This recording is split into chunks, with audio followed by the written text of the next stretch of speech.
प्यारे बच्चों, आपका स्वागत है 8वीं क्लास की वर्कशीट नंबर 10 में। टॉपिक वैसे हम पिछली वीडियो में डिस्कस कर चुके हैं।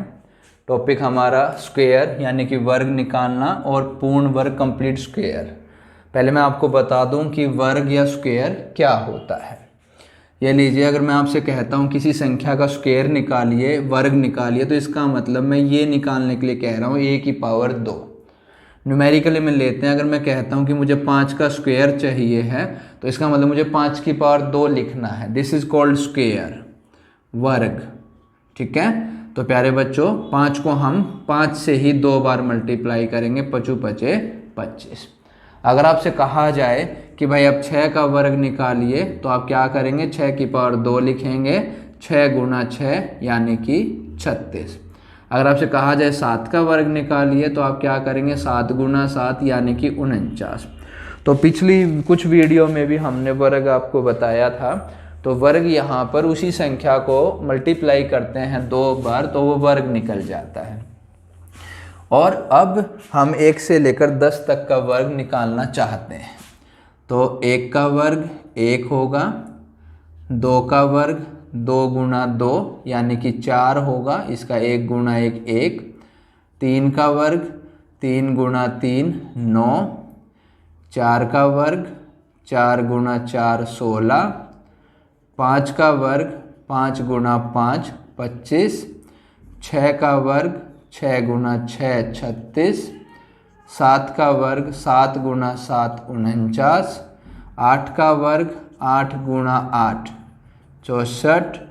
9 का वर्ग 9 गुना 9 81। और 10 का वर्ग 10 गुना 10 यानी कि 100। तो प्यारे बच्चों, ये 1 से लेकर 10 तक के वर्ग यानी स्क्वायर मैंने लिखे हैं। अब आप देखिए कि यहाँ 1 से लेकर 100 तक की संख्याएं हो चुकी हैं। तो ये जो संख्या होंगी 100 तक, इनको पूर्ण वर्ग कहा जाएगा। पूर्ण वर्ग यानी कि ये किसी न किसी संख्या की वर्ग है। अब इनके बीच में देखिए 2, 1 के बाद 2 आता है, 3 आता है, फिर इनके बीच में 5 6 7 8 आता है। तो वो पूर्ण वर्ग नहीं है। अगर आपसे कहा जाए 2 क्या है, तो 2 पूर्ण वर्ग नहीं है, क्योंकि पूर्ण वर्ग वो होंगी जो किसी न किसी की स्क्वायर होंगी। तो 10 तक के पूर्ण वर्ग हमारे सामने हैं, 1 4 9 16 25 36 49 64 81 और 100। ये 1 से लेकर 100 तक की संख्याओं में वो संख्याएं जो पूर्ण वर्ग है। अगर आपसे कोई पूछे 55 क्या पूर्ण वर्ग है, जी नहीं, 55 नहीं है। 55 से पहले 49 पूर्ण वर्ग है, उसके बाद 64, क्योंकि 55 किसी का भी स्क्वायर नहीं आता। तो 55 भी पूर्ण वर्ग यानी कंप्लीट स्क्वायर नहीं है। तो आज के बड़ा ही आसान टॉपिक है हमारे सामने कि पूर्ण वर्ग क्या होते हैं। बोले जी, जो संख्या किसी का वर्ग होती हैं वो पूर्ण वर्ग कहलाती हैं। फिर वर्ग क्या होते हैं, बोले जी हम किसी भी संख्या को उसी से मल्टीप्लाई करते हैं तो वो हमारी वर्ग बन जाती है। अब क्वेश्चन क्या है फर्स्ट पार्ट में, जरा आप समझिए। फर्स्ट पार्ट में क्वेश्चन है कि 40 और 50 के बीच पूर्ण वर्ग ज्ञात करो। अब 40 और 50 के बीच तो आप बहुत आसानी से करेंगे। 40 और 50 के बीच में 49 जो है वो पूर्ण वर्ग है। तो पूर्ण वर्ग इसके बीच में क्या होगा, 49। दूसरे में 60 व 70 के बीच, तो 60 व 70 के बीच 64 है, तो पूर्ण वर्ग 64। नेक्स्ट में 70 व 80 के बीच, तो 70 और 80 के बीच में भी कोई भी नहीं है। 70 और 80 के बीच में तो कोई भी वर्ग नहीं है, कुछ रह तो नहीं गया, 7 का 49 8 का 64, कोई भी नहीं है।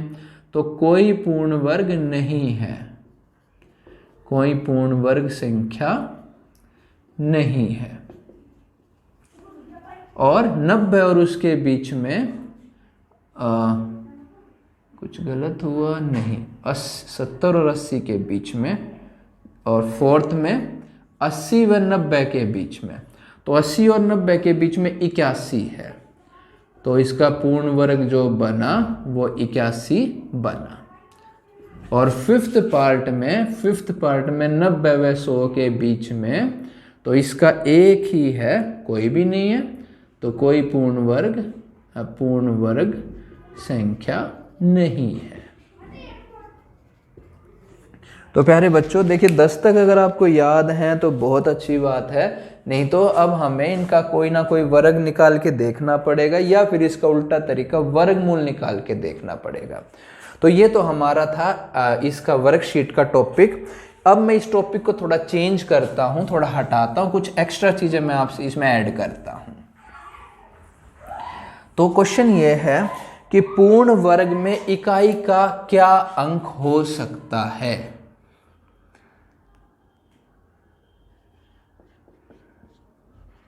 पूर्ण वर्ग में इकाई का अंक क्या हो सकता है।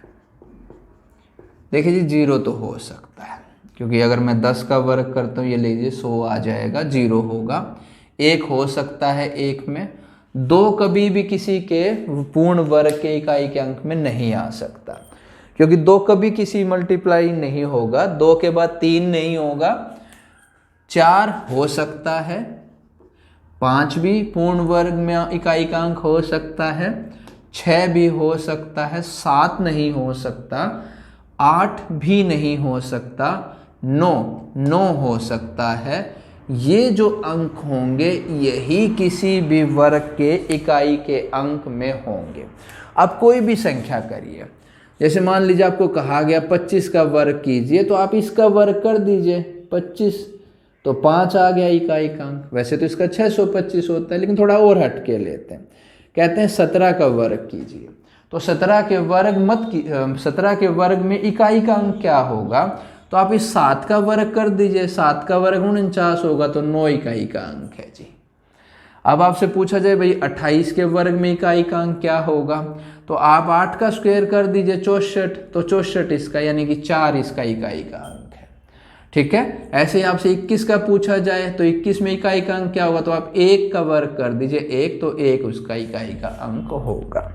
तो दो बड़ा तरीका कि भाई इन संख्या का मैं पहले वर्ग करके देखूं, वर्ग करने के बाद उसका इकाई का अंक देखूं, तो ये एक लेंथी तरीका हो जाएगा। लेकिन नॉर्मल हमारा तरीका यही है प्यारे बच्चों कि इकाई के अंक को स्क्वायर करके आप उसका परफेक्ट स्क्वायर यानी इकाई का अंक उसका निकाल सकते हैं।